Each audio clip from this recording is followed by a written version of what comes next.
Hello, this is Charting Man Dan of TheChartGuys, where we teach the little guy and girl how to utilize charts to manage their own trades and investments. What do I mean by the little guy and girl? Well, we just had two directives signed halting the implementation of a rule that requires financial advisors to act in the best interests of their client. Let that sink in a little bit. The big wigs on Wall Street can play with your retirement and hard-earned money without your best interests at heart. We currently have hundreds of members taking charge of their financial future, and we would love for you to come check out a free week with no credit card required to see if our services would be beneficial on your path to financial independence as well. What we offer, we have a separate course of over 5 hours in length on when to enter and exit positions. And in terms of what we do daily, we have nightly videos, key levels updated each morning before the bell, 2.5 hours of live daily webcam coverage in the morning and in the afternoon, and over 7 hours of educational videos. All of these links can be found in the description of this video. Come check us out. Thanks for watching. Let's get on to the technical analysis. Checking in on CMG, NKE, TWTR, and GPRO on the daily and weekly time frame.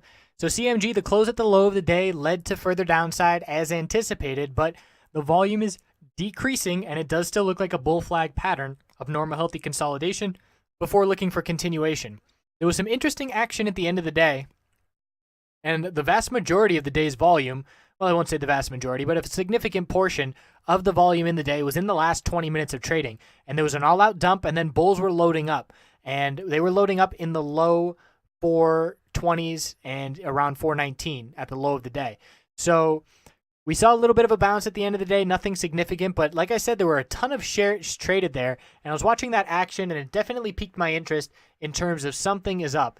And I'm going to be looking for a bullish entry on CMG to be looking for continuation and a bull break of 434. I think once the bulls break this triple top now at 434, it should be a real quick move up to 440, and that would be a nice gain from down at the 420 range where we currently are. So keeping an eye out for a bullish entry, watching to see if we can hold 420.71 tomorrow, and if we can't, we'll be looking at the middle Bollinger Band on the daily time frame. But the volume is favoring the bulls, as is the price action preceding this current consolidation.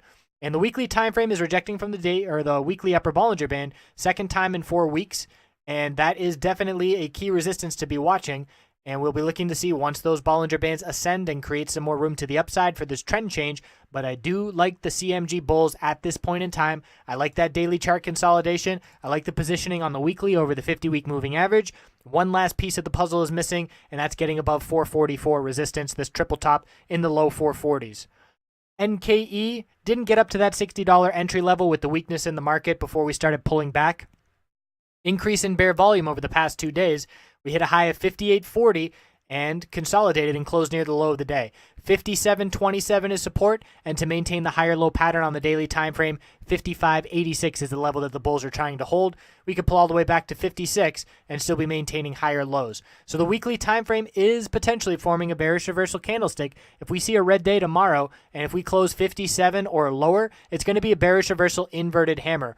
Look at the last time where we have set our lower highs. We saw bull moves, big upper wick of profit taking led by months of downside. So depending on the size of this upper wick and depending on if we confirm this bearish candlestick next week, we will be looking for our lower high to potentially be set. But tomorrow's going to be pretty important with how the shape of this weekly candlestick looks.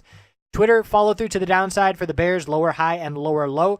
Did see a little bit of the bulls buying the dip off of 1590. I'm looking at 1590, 1585, and 1550 supports. The exponential daily resistances are driving the price to the downside. The bears have the momentum. They have it on the weekly time frame as well. We had a bullish reversal candlestick last week. It is not being confirmed.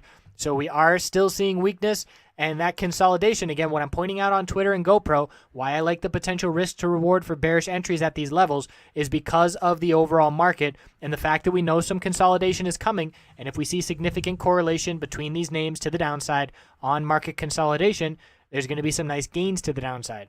So GoPro bulls had some nice follow through today, higher lows and higher highs.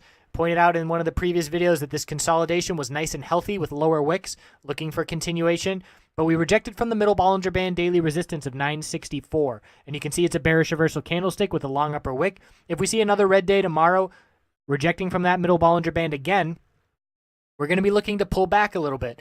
Key support is 912. That's the must-hold level for the bulls to keep that higher low pattern. The weekly time frame is trying to get over the exponential moving averages and see a bull TCG cross.